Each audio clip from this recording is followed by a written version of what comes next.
In a quiet little town that many would overlook, there lived a girl named Veronica. She was not like the other kids her age.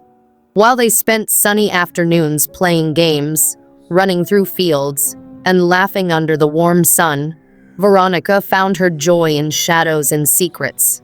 The laughter of her peers often faded into the background as she explored her fascination with the supernatural. She was captivated by the stories of ghosts, mysterious happenings, and the unseen world that lay beyond life. Each ghost story she heard from friends or old folks in the town only made her want to dive deeper into this mysterious realm that others often dismissed as silly tales. Veronica often wandered through the town, her head filled with thoughts of the afterlife. She would stop by the old library, its dusty shelves lined with books that held forgotten tales of spirits and magic. The librarian, an elderly woman with kind eyes, noticed Veronica's obsession. "Ah, my dear, you're interested in the unknown, aren't you?" she would say with a knowing smile. Veronica would nod eagerly, her heart racing at the prospect of uncovering secrets. With each book she borrowed, she felt like she was unlocking doors to worlds beyond her own. As Halloween approached each year, Veronica felt an almost magnetic pull towards the unknown. She believed that on the night when the leaves crunched beneath her feet and the air turned crisp, the barrier between the living and the dead became fragile, like a thin sheet of ice ready to crack. For her, Halloween was not just a day for costumes and candy. It was a sacred night for communication with spirits. She envisioned talking to those who had passed, learning their secrets, and perhaps even discovering what lay beyond the grave. She often daydreamed about the spirits she might meet, wondering if they would be friendly or frightening. However, as the years passed, Veronica's innocent curiosity slowly morphed into something darker, an obsession. The other children teased her, calling her a weirdo and warning her to stay away from what they called the dark arts. Yet their words only fueled her desire to explore further. Their laughter rang in her ears, but she brushed it aside. Each taunt became a challenge, pushing her deeper into her obsession.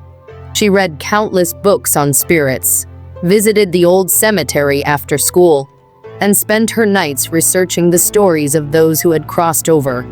She filled her journal with notes, drawings, and her own thoughts, creating a personal archive of everything she discovered.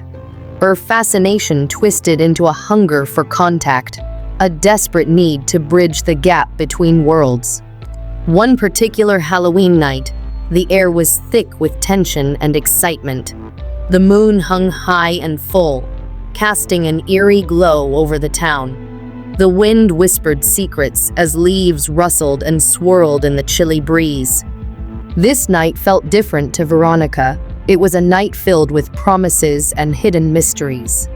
As she prepared for her boldest attempt yet in a lone Ouija board session, she felt a mix of excitement and fear bubbling inside her. She had practiced for weeks, reading everything she could find about how to properly use the board and what to expect. She had drawn protective symbols in her journal and created a safe space in her mind. Veronica locked herself in her room, the door creaking ominously behind her, as if warning her to turn back. Shadows danced on the walls, and she lit candles, their flickering flames casting ghostly shapes that seemed to mock her enthusiasm. With a deep breath, she placed the Ouija board on her desk, her heart racing with anticipation. She set a pair of scissors beside her, a precaution against any negative energy that might arise. She remembered reading about how important it was to be careful when contacting spirits.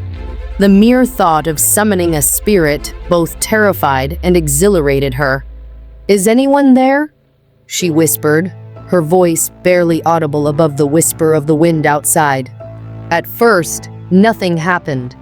The planchette sat motionless on the board, and doubt crept into her mind. Was this all just a silly game? The whispers of the past echoed in her ears, questioning her bravery. But then, As if in response to her thoughts, the planchette began to move, gliding across the board. It felt as if something unseen was guiding it, and excitement surged through her veins, pushing away her doubt. "Yes," she gasped, her heart racing faster. "Who are you?" she asked, leaning closer to the board. The planchette continued to glide, and she could barely breathe with anticipation. As it settled on the letters, she read them out loud. Frank. The name felt familiar, but she couldn't place it. "Frank, are you a friendly spirit?" she asked, her voice shaking slightly. As the session progressed, the atmosphere in the room shifted. The lights flickered, casting long shadows that reached out like fingers. Veronica felt an unsettling chill creeping up her spine, and a sense of dread settled in her stomach. She tried to shake it off, reminding herself that she was just talking to spirits.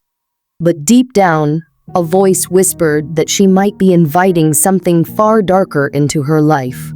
Her instinct to run screamed within her, but curiosity held her in place. She needed to know more. The planchette spelled out a series of words that made her heart race. Tinning. Veronica frowned, her brow furrowing in confusion. "What do you mean?" she asked, her voice trembling. The planchette glided to a stop, and the air thickened with tension. It felt as though time had slowed. Suddenly, the temperature dropped, the warmth of her body contrasting sharply with the cold seeping into her bones. She could almost feel the shadows whispering secrets around her, urging her to leave, but also enticing her to stay. Veronica's heart raced as she watched the scissors, once resting quietly on the table, begin to float. They hovered in midair, defying logic and reason. Panic surged within her, but she was frozen in place, unable to tear her gaze away. As the scissors floated closer, she felt an icy breath against her neck, chilling her to the core. She wanted to scream, to run, but it was as if she was trapped in a nightmare, unable to wake. The shadows seemed to twist and swirl around her, forming shapes that danced in the flickering candlelight. Before she could comprehend what was happening, the scissors shot toward her, their edges gleaming in the candlelight. A searing pain erupted in her throat as the cold metal met her skin. It was a swift, sharp pain that felt unreal, as if time itself had stopped. In that horrifying moment, the world faded away, and all that remained was the sound of her heartbeat, a frantic drum echoing in the silence before everything went dark. The last thing she saw was the horrified expression of the reflection in the mirror, her own wide eyes staring back at her in disbelief. Veronica's body crumpled to the floor, lifeless. But the terror did not end there. Because it was Halloween night, the veil between the living and the dead was at its thinnest. Veronica's soul found itself trapped, unable to cross over to the other side. Instead, she became a prisoner in the mirror, hanging on her bedroom wall, a beautiful yet haunting reflection of the girl she once was, forever locked in a silent scream. Her spirit lingered, watching as the candles flickered out and the shadows deepened, hiding the horrors that had taken place. As days turned into weeks, rumors spread through the town like wildfire. Stories of a girl who had played with the dark arts, who had tried to reach out to the dead, and had paid the ultimate price, began to circulate among the townspeople. The children dared each other to visit her house, but none stayed long enough to uncover the truth. The house grew quieter, filled with echoes of laughter and whispers of a girl who had gone too far. It became a place of fear, where even the bravest souls dared not tread.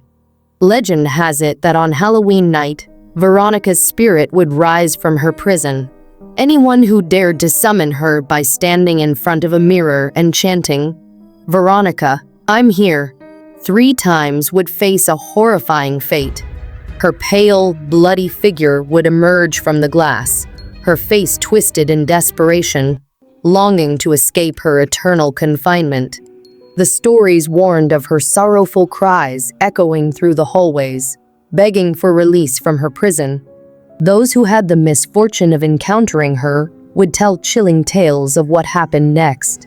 If Veronica managed to reach them, she would steal their souls and pull them into the mirror, trapping them in her world of reflections. They would become another ghost, doomed to wander in the darkness, forever seeking freedom. The town began to shun mirrors altogether, fearing that even the slightest glance might summon her from her haunted prison. But the horror extended beyond direct summons. Even thinking about Veronica while standing in front of a mirror could draw her attention. People reported feeling her presence creeping in, shadows lurking just beyond their line of sight. Whispers filled their ears, sending shivers down their spines, until the very thought of her became a chilling reminder of the dangers that lurked in the darkness. The tales morphed into warnings, tales told around campfires, making children shiver and parents worry. As Halloween approached each year, the townsfolk grew increasingly uneasy. Parents warned their children not to look into mirrors on that night, fearful that even a stray thought could summon Veronica's wrath. The atmosphere became thick with dread, with every creak of the floorboards or flicker of a candle causing hearts to race. Many who had attempted to summon her vanished without a trace, their stories lost to time, leaving only chilling memories for those who remained. Some claimed to have seen their friends in the mirrors, their faces distorted and pleading for help. The old librarian, who had once encouraged Veronica's curiosity, now found herself haunted by regret. She had seen many children drawn to the tales of the supernatural, but none like Veronica. She kept a close eye on the library, warning young readers of the dangers that lay within those pages. "You must respect the unknown," she would say, her voice steady but laced with concern. "Some doors should never be opened." But her words often fell on deaf ears, as children continued to explore the mysteries of the supernatural, captivated by the allure of the unknown. Each Halloween, Veronica's name was whispered with fear and respect. Those who claimed to have seen her spirit told of cold drafts, flickering lights, and the sensation of being watched, feeling her presence just out of sight. They shared stories of nightmares that bled into reality, where they woke in the middle of the night to find Veronica's face etched in their minds, her pale figure reaching out from the darkness, begging for release. The chilling tales spread, and the legend of Veronica transformed into a cautionary tale, serving as a reminder that some doors, once opened, can never be closed. As the years went by, the town adapted to the legends surrounding Veronica. They created rituals to protect themselves, lighting candles and saying prayers to ward off her spirit. Families gathered in their homes, sharing stories of her tragic fate, creating a tradition of remembrance that helped keep her memory alive. Each Halloween, they would decorate their homes with protective symbols, ensuring that the shadows did not seep into their lives.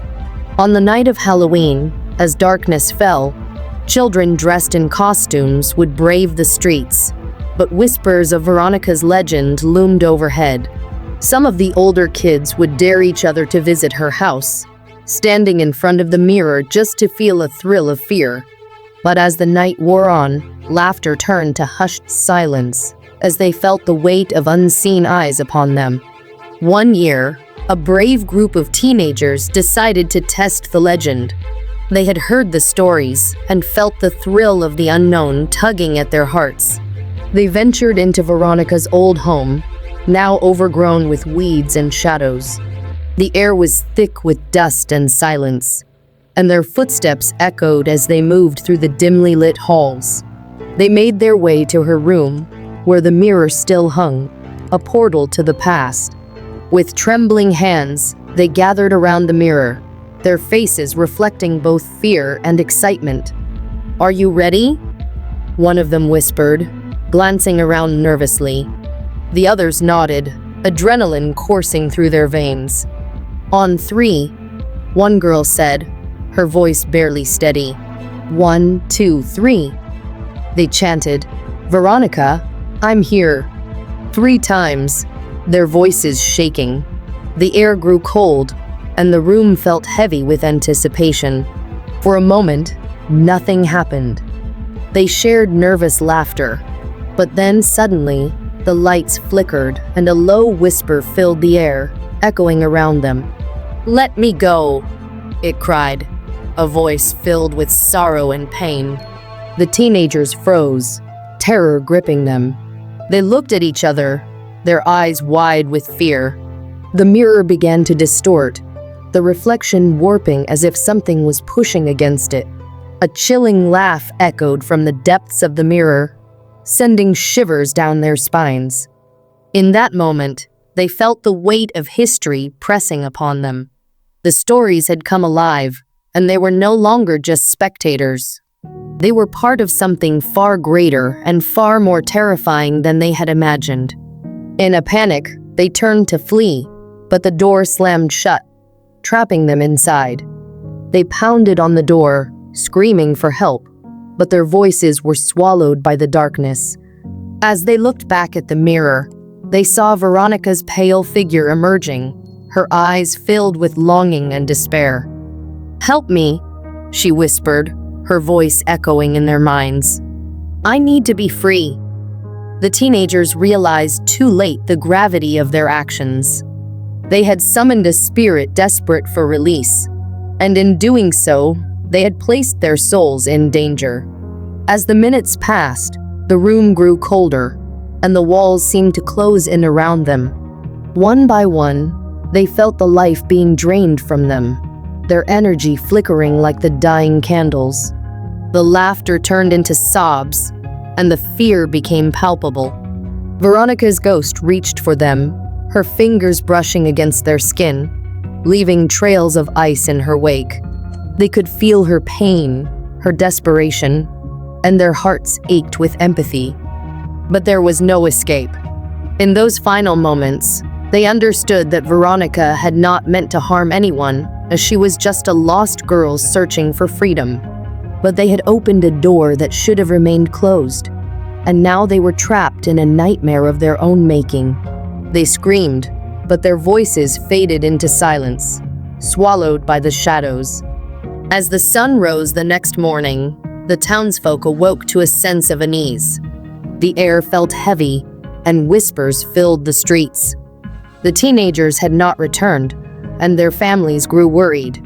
A search party was formed, and they scoured the woods and the streets, calling out their names. But as the hours passed, hope began to wane. Their laughter, once echoing in the town, had faded into silence, leaving behind a haunting emptiness. Weeks turned into months, but the stories of that fateful Halloween night lingered in the air. The old librarian watched as fear spread through the community, as people shared their experiences of feeling watched or hearing whispers in the dark. Even those who had dismissed the legend began to respect the boundaries between the living and the dead. It became a tradition to light candles in memory of the missing teens, hoping their spirits could find peace. As the years passed, the legend of Veronica grew, becoming a tale passed down through generations. Parents warned their children not to look into mirrors on Halloween night, fearing that even a stray thought might summon her wrath. The stories of Veronica and the lost teens became cautionary tales, echoes of a time when curiosity had led to disaster. In the quiet little town, Halloween transformed from a night of fun and laughter into a solemn occasion, a time for remembrance and respect for the unknown. People began to gather in the town square, sharing their stories, lighting candles in honor of Veronica and the lost souls who had vanished into the darkness. The once lively streets grew silent, filled with a sense of somber reflection. On one particularly chilly Halloween night, as the townsfolk gathered to remember, a light breeze swept through the square, causing the candles to flicker. The air felt charged, alive with whispers of the past. The elderly librarian stood at the front, her voice steady as she recounted the legend.